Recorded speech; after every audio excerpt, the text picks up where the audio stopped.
Et c'est parti pour un nouveau direct. Bonjour à tous et à tous, salut Arnaud, j'espère que vous allez bien derrière votre écran en direct d'Auteuil pour cette journée du dimanche 3 groupes 1, 5 novembre, 3 groupes 1 au programme aujourd'hui. Et on va commencer directement, nous sommes dans les écuries d'Auteuil, on va commencer directement avec la course des jeunes qui n'en veulent, le prix Cambacérès, les 3 ans Arnaud. Effectivement, et toujours bien sûr en partenariat avec l'étalon G-Mix, qui lui-même fut un cheval précoce et même en plat puisqu'il a gagné à 2 ans. Le prix Cambacérès, c'est la grande course de haie des 3 ans. Guillaume Macaire tient-il les clés de la course? Il a 3 partants et il a remporté beaucoup de courses de 3 ans. Il a trusté la course de référence dont Loïc va vous parler dans quelques instants.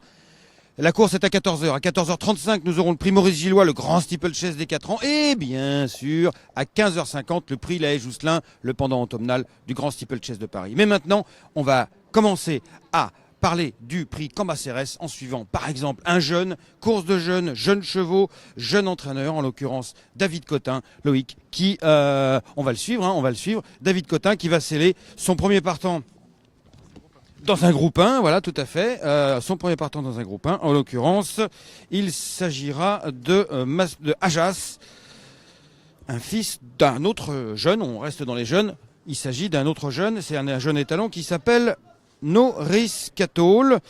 Le cheval a été élevé par monsieur Ulf Joberg, qui est suédois et qui est toujours propriétaire du cheval d'ailleurs. On voit ici Ajas avec David Cotin, son entraîneur et son ancien entraîneur, Philippe Cotin, qui est le père d'ailleurs, bien sûr, de David Cotin, et Lydie Cotin, qui est tout près également, et Margot Cotin, enfin toute la famille Cotin en gros, quoi, qui est autour de Ajas, qui porte le numéro 8, fils de Norris Katol, qui avait remporté très facilement ses 2 premières tentatives. Allez, on va aller les voir tout à l'heure. En attendant, on va continuer à dérouler et à vous faire découvrir les coulisses. Ici, c'est le numéro 1, les coulisses d'Auteuil pour la participation à ce groupe. Ici, beaucoup de gens, à juste titre, qui ont le sourire tendu, je sais pas pourquoi.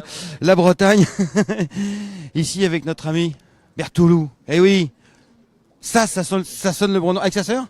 Ah, bravo. Pic. Pardon, alors, Pesquebrel. Poisson d'avril en breton.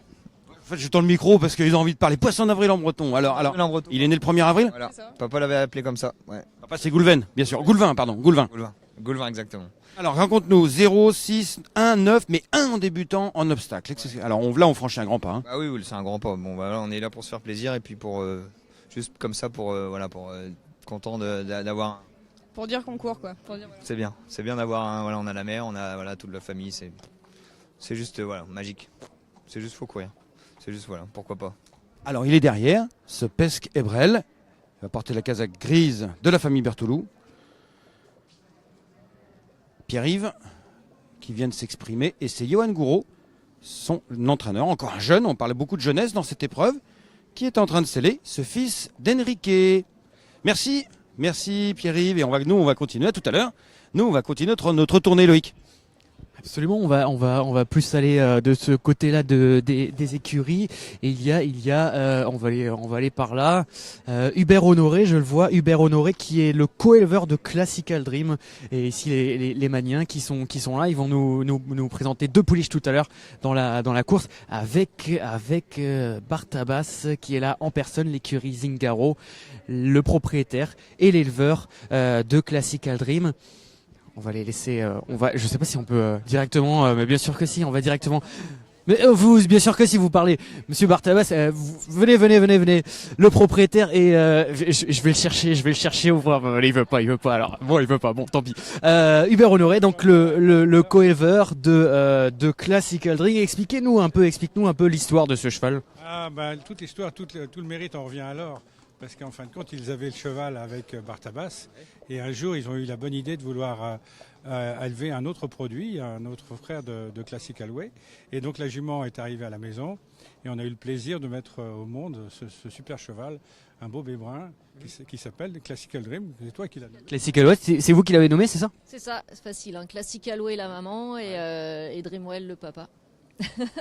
Et on va aller s'approcher du cheval. Comment il est le matin, vous le connaissez bien? Non, je le connais pas très bien. Il faudra en parler avec son entraîneuse Isabelle, mais là, en tout cas, elle dit qu'il est très calme, que le cheval est bien.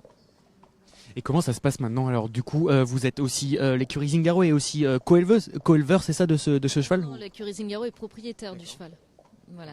Simplement. Merci beaucoup, merci. On croise les doigts pour ce Classical Dream, le numéro 2 dans ce prix Cambacérès. Il est présenté par Isabelle Gallorini. Je ne sais pas si Isabelle est dans le box ou non. Elle est là, en train de préparer son pensionnaire, ce fils de Dreamwell. Il est grand, hein, le cheval. Dreamwell, le désormais retraité Dreamwell, parce que c'est un jeune étalon qui a pris un ancien étalon qui a pris sa retraite cette année. On va aller continuer notre petit tour des écuries. Là, il y a un Yannick Foin qui tourne. Ici, Jean-Paul Gallorini qui a sali sa chaussure, qui va nous présenter tout à l'heure le 11 ans Shannon Rock. Et ici, le numéro 6, c'est Beau Gosse, le fils de Falco, le représentant de Guillaume Macaire.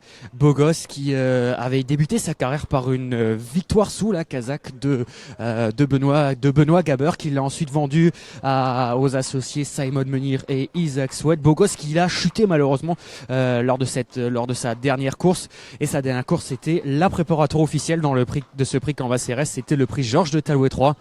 On retrouve d'ailleurs les 3 premiers de cette course, et notamment le vainqueur qui est juste derrière nous. C'est ce numéro gris. Ce numéro gris, c'est Master Dino. Ça, c'est Tunis. C'est Tunis le deuxième de la course.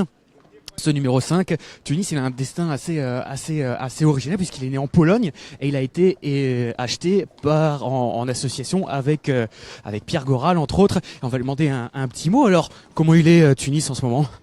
Faut voir avec son entraîneur, mais il paraît bien. Vous le montez le matin ou pas? Non. Allez, on va aller voir tout à l'heure Guillaume. Ici, les pensionnaires de François Nicole. Et François Nicole qui n'a pas de partant dans cette course, mais on va aller le voir tout à l'heure. Il nous présentera entre autres Sreligon dans le prix Maurice Gillois. Allez, un nouveau petit tour dans l'allée Pascal Hervé, et on va suivre. Je pense que les concurrents du prix Cambacérès vont directement se rendre dans le rond de présentation les 3 pensionnaires d'ailleurs de Guillaume Macaire sont là, et on va aller demander un petit mot à Daniel. Bonjour Daniel. Est-ce que vous pouvez nous rappeler l'histoire singulière de Tunis? Tunis, c'est l'histoire d'une rencontre d'un cheval avec des associés, quoi, voilà, sur une course où il a gagné après s'être présenté. Voilà. Justement, dans un pays un petit peu atypique, on va dire. Oui. Non, on le cherchait. On va pas dire qu'on l'a trouvé sans le chercher. On le cherchait quand même. C'était en Pologne, c'est ça? Voilà, c'est ça, en Pologne, ouais. Et vous étiez aussi copropriétaire de Master Dino, non? C'est ça? Oui, c'est ça. Ouais. Ouais. Et là aussi, ça s'est fait sur un parking? Sur un parking. Parking. Ouais. En rencontrant quelqu'un qui avait flashé sur le même cheval que moi, et on s'est associés. Voilà. Une nouvelle association. Daniel, on va aller vous laisser rejoindre vos chevaux. Merci. À tout à l'heure, espérons-le, pour la gagne. Et il ne reste plus que le numéro 2. On en a parlé déjà tout à l'heure, c'est Classical Dream. Et les chevaux entrent dans le rond de présentation. Ils sont pratiquement tous là. Tous au départ. Les jockeys ici Jonathan Plouganou, qui se prépare déjà. Et on va aller voir les 2 pensionnaires, les 2 jockeys de Guillaume Macaire. Et on va aller voir aussi Mathieu Palussière qui nous présente un,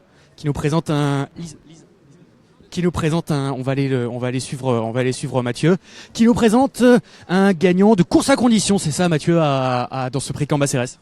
Oui, très satisfait de sa course de début ici. Toujours estimé que c'était un cheval qui était qualiteux. On tente un pari ici, on va peut-être manquer un peu d'expérience, mais le moteur, il l'a. Est-ce que Mathieu, c'est ton premier partant dans un groupe 1 en obstacle? Non, j'ai déjà couru groupe 1 en Irlande, avec une pouliche qui a gagné groupe 3 auparavant. Elle aurait dû être à l'arrivée ce jour-là, le jockey a inventé quelque chose. On ne sait pas. Et pour aujourd'hui alors du coup, merci, on va aller te laisser rejoindre ton jockey. Le représentant de Mathieu Palussière, c'est ce numéro 9, Espion du Chênay. On va sans doute en reparler tout à l'heure. Et ici, revoilà Beau Gosse, le fils de Falco, qui reste sur une chute, comme je vous le disais tout à l'heure, dans le prix Georges de Talouet 3. Beau Gosse, c'est le frère d'un gagnant de groupe 1, qui est lui-même suivi du favori, c'est Master Dino, le numéro 7. 2007, ce cheval gris, ce fils de Dr Dino qui a gagné la préparatoire officielle. Ce représentant de Simon Munir, Isaac Swed et Daniel Allard. Il y a aussi Franck Champion qui est copropriétaire de ce Master Dino qui a été élevé dans le sud-ouest par la famille Campos et qui est lui-même suivi de numéro 5, c'est Tunis, on en a parlé tout à l'heure, c'est ce cheval qui a été acheté en Pologne.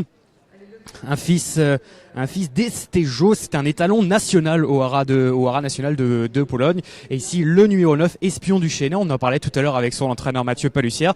Espion du Chesnay, un fils de Sunday Break, qui a gagné pour ses débuts en obstacle. Il a gagné l'important prix Pride of Kildare. Et on a 2 lauréats du prix Pride of Kildare au départ de cette course, puisque le dernier prix Pride of Kildare a été dédoublé. Ici, Ajas, le pensionnaire de David Cotin, le fils de Norris Kettle. Le représentant de Johan Gouraud qui va mettre en selle, c'est Pesquebrel, on en a parlé tout à l'heure avec ses copropriétaires et co-éleveurs, c'est-à-dire Poisson d'Avril. Et ici Yann Lerner qu'on voit qui va mettre en selle son jockey. Vous le voyez en direct. Avec Mazzo Guapo, c'est le numéro 3, Mazzo Guapo, qui est le lauréat 2017 du prix Finot. Et ici, Marc Lerner. Et le numéro 2, comme toujours, on en a déjà parlé, c'est le représentant d'Isabelle Gallorini, Arnaud. Et oui, tout à fait, Isabelle Gallorini, bien sûr, la fille de Jean-Paul Gallorini, qui a entamé une belle carrière d'entraîneur elle-même. Alors, c'est pas facile d'être la fille d'une légende vivante, mais elle assume pour l'instant. Ici, vous voyez le clan Munir, Swed, qui est avec Guillaume Macaire, qui est en train de donner ses derniers ordres à Bertrand Lestrade. Attention, les chevaux arrivent. Alors, les Munir et Swed sont des gens... Ils nous ont rappelé hier, c'est Isaac Swed qui nous a rappelé en interview, qu'ils ne sont arrivés dans le monde des courses en France, de façon vraiment intense, seulement il y a 3 ans. Ça fait 2 ou 3 ans avant, ils avaient comme ça très épisodiquement 1 ou 2 chevaux en France, mais ils sont vraiment investis beaucoup plus lourdement il y a 3 ans et ils obtiennent des succès absolument spectaculaires, que ce soit chez leurs différents entraîneurs et principalement Guillaume Macaire d'une part et François Nicole d'autre part. Kazakh Munir ayant brillé hier tout simplement chez François Nicole avec la victoire de, oui, entre-manches, il y en a, hier c'était la victoire de Alex de la Redia dans le Grand Prix d'automne. Alors, il y a Guillaume Macaire qui est dans le coin, qu'est-ce qu'on peut lui demander? Ça, c'est pas facile. Alors, qu'est-ce qu'on peut lui demander ça attention, remuage de cerveau, je sais pas si ça dit, mais bon, on s'en fiche. Tunis, Bogos, Master Dino, ce sont les 2 premiers du Georges de Talouette, et il y en a un qui est tombé. Alors je sais pas, pourquoi pas, il y en a un qui peut prendre sa revanche, alors je sais pas. Effectivement, celui qui est tombé, c'est Bogos. Alors on va peut-être aller voir Guillaume Macaire pour savoir que peut-être à l'entraînement a-t-il fait quelque chose pour éviter une deuxième chute de Bogos qui, pourquoi pas, pourrait éventuellement prendre une revanche sur le fameux Master Dino et donc Tunis. C'est ça la question. Là, on est en train d'ailleurs de revoir à l'antenne la course de référence. Donc on voit Master Dino avec Isaac Munir qui vient régler Tunis dans les dernières foulées. Bonjour Guillaume, ça va bien? Bonjour. Félicitations, je prends de temps en temps. Merci. Je demandais d'ailleurs un petit mot à Guillaume. Ah bah c'est sympa, on nous félicite, c'est très agréable. Alors Guillaume Macaire, ça c'est une bonne question parce qu'il y a une course de référence. Vous avez après les 2, ils sont tous voilà et il y en a un qui est tombé. Alors déjà avec Bogos, est-ce que tu as fait quelque chose le matin pour éviter une nouvelle chute? J'ai essayé, mais c'est pas bon. Voilà, c'est comme ça. On essaye évidemment, on part pas aux courses pour faire des chutes, hein, mais bon après les courses, les scénarios sont tout le temps différents. Le terrain est différent à chaque fois, la météo est... Enfin, il y a tellement d'éléments, il n'y a pas assez de différence entre ces chevaux-là. La preuve, c'est qu'un coup c'est l'un, un coup c'est l'autre. Bon voilà, on verra bien ce qui se passe. J'espère que ça va se passer le mieux possible pour tout le monde, c'est tout. Après que le meilleur gagne, mais je suis incapable de vous dire. Strictement incapable. D'abord, c'est des chevaux qui travaillent pas du tout de la même manière le matin, parce que certains sont brillants, d'autres sont froids. Donc forcément, on cultive pas les mêmes choses. Donc déjà, ils vont pas ensemble du tout. Ils font absolument pas les mêmes choses. Et puis moi, je ne mets pas les chevaux ensemble le matin. Jamais, jamais, jamais. Tout le monde croit que je fais ça. Je ne fais jamais ça. Moi, je travaille au feeling, en fonction de l'aptitude de chaque cheval, et j'essaie de développer développer ses qualités, et je m'occupe pas trop de ses défauts, ou en tout cas si j'essaie de gommer des défauts, c'est en développant des aptitudes, mais certainement pas en travaillant sur le défaut, parce que je pense que pour les gens, comme pour les chevaux, ça ne sert à rien, parce que quand on travaille, on essaie de gommer un défaut, on développe pas une qualité et on stagne. C'est ma théorie à moi. Eh bien, on verra jusqu'au bout elle va, et on verra lequel des trois pourra peut-être s'imposer. Parce qu'ils sont vrai qu'ils sont des niveaux extrêmement proches. On a vu la course de la France, il n'y a rien entre les deux. Oui, alors, entre ce que je dis et puis ce que je peux arriver à faire, n'oubliez pas qu'il y a une certaine marge, parce que on propose, les chevaux disposent. Ça, c'est clair. Quand on travaille avec du vivant, effectivement, il faut s'adapter à ce que ces braves animaux sont d'accord de faire ou pas d'accord de faire. Hein, parce qu'il y a bien souvent, ils disent, bah oui, mais non, en fait. Alors, les chevaux vont franchir la haie d'essai. Nous avons toujours... alors déjà, hier, il y avait pas mal de monde autour, dans les tribunes d'Auteuil et à l'intérieur de ce rond de présentation où depuis l'installation de ce grand écran qui est quand même bien pratique, il y a de plus en plus de gens qui regardent les courses d'ici et nous, ça nous arrange un peu parce que pour faire un reportage, comme ça, on a bien besoin de moins marcher. Franchissement donc de la haie d'essai. Alors, bon, c'est des chevaux, ils sont jeunes, ils n'ont que 3 ans, mais ils ont déjà de l'expérience. Alors donc, Beau Gosse a chuté la dernière fois. Est-ce que Loïc, voilà, je regarde en même temps. Beau Gosse, il porte cette casaque, la casaque Munir, celle qui est avec Bertrand Lestrade, c'est-à-dire sans l'écharpe. Hein. Attention, il faut bien préciser quand même que Beau Gosse, la casaque à losange vert et rouge sans écharpe. Il porte le numéro 6 et le 7 Master Dino avec l'écharpe jaune. Oui, Loïc.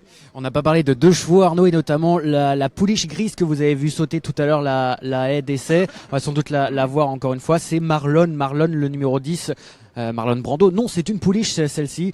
Ce numéro 10 qui est entraîné par Marcel Roland qui d'habitude regarde les courses d'ici, mais là je ne le vois pas pour une fois. Marcel Roland qui nous présente Marcel Roland effectivement qui fait une très bonne année, tu fais bien de le souligner une nouvelle fois Arnaud, et Marcel Roland qui a déjà gagné ce prix Cambacérès, c'était dans les années 2000-2010 avec une certaine Tanaïs Duchesnay. D'ailleurs l'élevage Duchesnay est une nouvelle fois représenté avec Espion Duchesnay. Oui Arnaud. Oui, alors Beau Gosse comme Benoît Gabeur, BG. Benoît Gabeur il est là, et alors Beau Gosse, Benoît Gabeur l'avait acheté, et il a gagné pour lui avant que le cheval ne soit revendu à la casaque de Simon Munir et Isaac Swed. Nous précisons également, tu as interviewé tout à l'heure Daniel Allard, je ne sais pas où est-ce qu'il est, je regarde autour de moi, s'il est dans les parages. Ah, il y a du soleil, c'est sympa. Donc Daniel Allard, il est associé au numéro 5 sous la casaque de Pierre Goral, casaque violette, et il est associé aussi au numéro 7 Master Dino sous la casaque de Simon Munir, mais pas au numéro 6 Beau Gosse. C'est important de le préciser. Alors, on va vous montrer un petit peu qui est autour. Ah bah tiens, il y a Donatien de Bourgard avec maman. Maman, c'est Martine de Bourgard, qui préside l'hippodrome de Saumur et qui aura un partant tout à l'heure. Tiens, en attendant que ça parte, on va demander à Donatien, en fait, on va pas parler des courses d'Auteuil, mais indirectement, un petit mot sur une réunion d'Equistratis qui se déroule le 16. Le 15 à Alençon. Oui, c'est 15, pardon. Le 15 à Alençon, ouais, on refait une conférence pour expliquer la suite de nos travaux. On avance, on a pris des premiers rendez-vous avec les différents ministères. Donc le travail continue, ça se passe plutôt pas mal. Voilà, on voit que ça a beaucoup bougé au galop la semaine dernière. Je pense que ça va être suivi par le trot parce qu'il y a aussi un plan au trot qui arrive qu'on n'a pas encore découvert, mais donc ça avance bien, les travaux avancent bien. Mais il y a du boulot. Alors oui, effectivement, il y a du boulot. Cette conférence d'Equistratis sera bien entendu filmée et diffusée en direct sur France Cyr TV. En 2 mots, avant que les chevaux partent, quelle est la position générale du think tank Equistratis par rapport aux événements actuels ? Moi, j'ai écrit un article dans le journal, dans le Turf, pour expliquer que oui, là, c'est un moindre mal ce qui s'est passé. Finalement, je pense que c'est pas dramatique, mais je pense surtout que nous avions apporté des solutions en juillet, que nous avons expliqué en disant qu'on pouvait sauver 50 millions, soit 25 millions par maison mère, ce qui permettait de rétablir la situation, de boucher les trous sans repartir à la croissance, mais en tout cas de boucher les trous et de continuer sans toucher aux propriétaires de pleine face, en baissant les allocations, les indemnités de transport. Donc on avait d'autres moyens de le faire, donc c'est un petit peu dommage, voilà. Très bien, on en saura plus le 15 novembre, donc en direct de l'hippodrome d'Alençon. Ce sera vers 18h30, l'hippodrome d'Alençon, où il y avait déjà eu une conférence, c'était le 3 mai, juste avant le fameux débat Macron-Le Pen. Alors, des jours historiques, peut-être que ça, encore des choses vont changer. Attends, oulala, ils vont partir, merci Donatien. Ils vont partir dans quelques instants, Pesquebrel, ce qui signifie poisson d'avril, je me rappelle bien, en breton, est en train de tourner. Ils vont partir dans quelques secondes. Voilà. À ses côtés, donc le gris. Donc je vous rappelle, c'est le cheval de Madame Chalam, Marlone, la pouliche grise, comme son père Martaline. Et c'est parti, et c'est la Martaline qui part en tête, Marlone. Deuxième position pour pour Pesquebrel dans son sillage. Nous avons la casaque orange. C'est celle du 8 Ajas, je montais par Jonathan Plouganou. Qui... Oh Bob, dis donc, coquine. Oh, la boulette d'Ajas à la première haie. Alors, le 10 Marlone est en tête devant le numéro 8 Ajas. À la corde, c'est le 5 Tunis. Ensuite, nous avons Marlone Las. 3e, 4e, 5e position pour une pouliche qui tire pas mal avec sa casaque marron, c'est Mozo Gapo. Ouh là là, il a du mal, Max Fartinade avec avec son Max Mozo Gapo, là, le Hong de 3 ans qui tire énormément. À l'arrière-garde, les deux candidats de Simon Munir sont plus de l'arrière, ils sont patients. Ah, on penche sur sa droite. Le gris de Simon Munir, c'est-à-dire Bogos respecte... Masterdino, pardon, a beaucoup respecté cette haie, il est monté. Bogos, qui est tombé la dernière fois, est isolé à l'extérieur, tout à fait à droite. Son jockey Bertrand Lestrade lui donne vraiment la possibilité de bien voir ses obstacles pour éviter la boulette de la dernière fois. Mozo Gapo est toujours assez tendu. En 3e position, c'est Marlone qui est en tête, la grise, devant Ajas, qui fort heureusement n'a pas répété sa faute à la première haie. Ici, on voit le numéro 4, Neil Dream, le cheval de Jean-Paul Gallorini. Et à l'arrière-garde, nous avons toujours Masterdino, qui est quand même le favori de la course, Loïc, c'est ça? Masterdino, le co-favori de la course avec Tunis, effectivement, qui sont tous les deux gris. Et Tunis est à la corde, il va sauter, il saute très bien actuellement la dernière haie de la ligne avant de rentrer dans le tournant d'Auteuil actuellement. Et c'est toujours Marlone qui a l'avantage, la pouliche grise, aux côtés d'Ajas, qui, comme tu l'as dit tout à l'heure, a fait une grosse faute avec Jonathan Plouganou au saut de la première haie. Ça se passe plutôt bien, grosse faute. Le numéro 3, effectivement, Maximilien Farcinade est resté en selle. C'est le lauréat du prix Finot, le poulain de Carlos et Yann Lerner. On entre dans la ligne d'en face, l'allée des fortifications. Et on reste à la corde avec Ajas et Jonathan Plouganou, alors que Alexis Acker et Marlon sont allés... Ils sont tous très bien sautés. Sont allés à l'extérieur. Mi-ligne d'en face de Sprint Combat CRS, la grande course de des 3 ans groupe 1 sur Francir en partenariat avec les talons G-Mix. Ajas a repris l'avantage résolument avec Jonathan Plouganou. La casaque orange, il a décidé de monter agressif, Jonathan. Tandis qu'on voit à l'extérieur un rapproché de Masterdino qui musardait en dernière position et que son jockey James Revelet a décidé de faire progresser. Il est ici au centre, il vient quasiment sur la ligne de tête avec son numéro 7, mais il y a encore du monde devant. Notamment Marlone, le numéro 10, la pouliche grise. À l'extérieur, qui est-ce? C'est le numéro 9, Espion du Chênay, dont on n'a pas du tout parlé depuis le début de la course, mais qui commence à se rapprocher gentiment. Il n'y a pas de chevaux battus pour l'instant au bout de la ligne d'en face, et c'est même malgré son énorme faute, il y a à peu près 800 mètres, le numéro 3, Mozo Gapo, qui a tiré double depuis le départ, qui prend l'avantage, dites donc. Effectivement, Arnaud, le rythme semble s'accélérer, semble être de plus en plus cadencé sous l'impulsion justement de ce numéro 3 Mozo Guapo avec en deuxième position, c'est toujours Ajas, et le numéro 5. Ensuite, il y a Tunis. Il y a encore peu de chevaux battus. Peut-être le numéro 9, Espion du Chênay. L'avant-dernière OS, c'est toujours Mozo Guapo qui semble avoir gardé l'avantage. Il est encore tout à l'extérieur de la piste, alors qu'à l'intérieur, il y a Tunis qui se rapproche. Et il saute, il a biaisé sur sa gauche, ce Tunis, mais qui semble encore conserver l'avantage. Il y a toujours, allez, on est encore à 100 mètres du but, c'est Tunis Pesquebrel qui est 3e, Masterdino, Tunis, je crois que c'est Masterdino, hein. Je crois que c'est Masterdino, Tunis, Masterdino, voilà, Masterdino, il doit y avoir une tête, enfin je méfie, hein, parce que les chevaux n'étaient pas à côté, donc c'est bel et bien Masterdino qui s'est imposé sous la selle de James Revelet, qui bat son compagnon d'écurie, pas de couleur mais d'écurie, en l'occurrence Tunis, qui a été tout à fait remarquable. Ah, son jockey a perdu sa cravache, il a fait une énorme... Il y a quand même pas cher. Hein. Il a fait une énorme faute et remarquable troisième place du numéro 1, Pesquebrel. Tout à l'heure, Pierre-Yves Berthoulou nous disait « Oh, on vient ici pour se faire plaisir. On n'a rien à voir dans la course. On vient ici juste pour se faire plaisir. » Eh ben, dites donc, il est troisième. Donc, je note l'arrivée 7-5-1. On va essayer d'aller les voir s'ils sont encore vivants, s'ils ont encore de la voix. On va essayer d'aller les voir. Le clan des vainqueurs également. Donc, victoire de Masterdino, Simon Munir et Isaac Sweat, qui ont déjà remporté la course précédente d'ailleurs de la journée. C'est avec le 3 Saint-Goustan. Blue, donc les Munir et Sweat qui s'imposent désormais en nouveau maître d'Auteuil. Voici donc Guillaume Macaire qui arrive au fond. J'attends, il va être interviewé par son ami, si ça n'a pas été déjà fait, François Prado.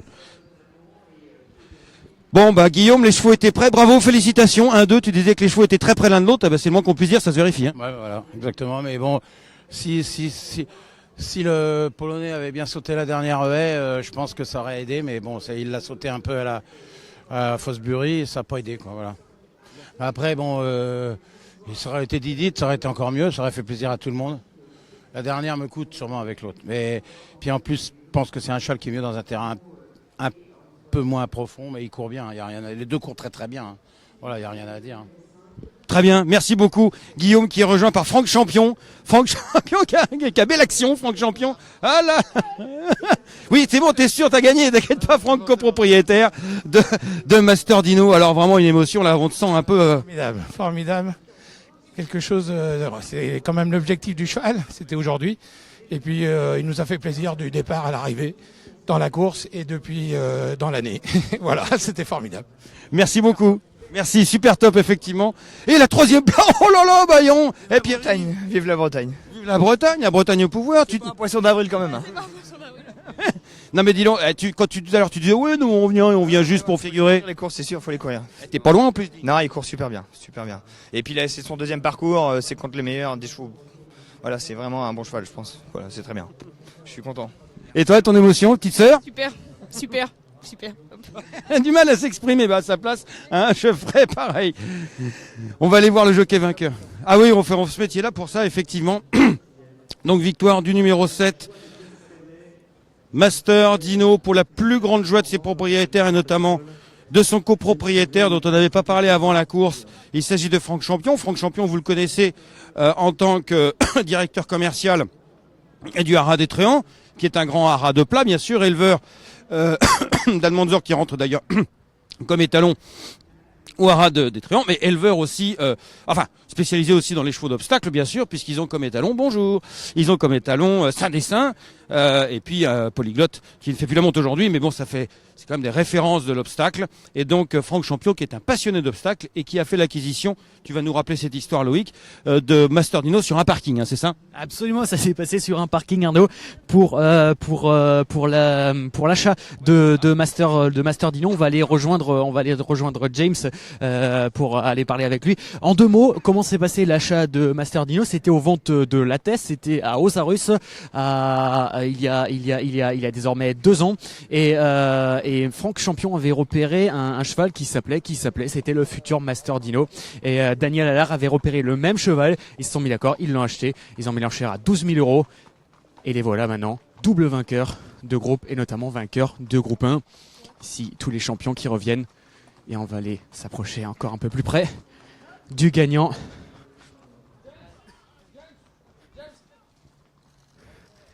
Voilà James, qu'on a vu heureux comme jamais. On t'a vu heureux comme jamais tout à l'heure, James. Ça fait plaisir. Ouais, ça fait plaisir. Il y en a un qu'on perd et qu'on gagne. Hier, on était un peu malheureux. Aujourd'hui, on est chanceux. C'est comme ça les courses. J'espère que ça va suivre comme ça, c'est ça? Voilà, j'ai des bonnes chances après. 11 goals est très bien, on se French pareil. On espère de continuer ça. Dis-nous quelle sensation t'as eu quand il a accéléré, là, quand il a mis le dernier coup de rein?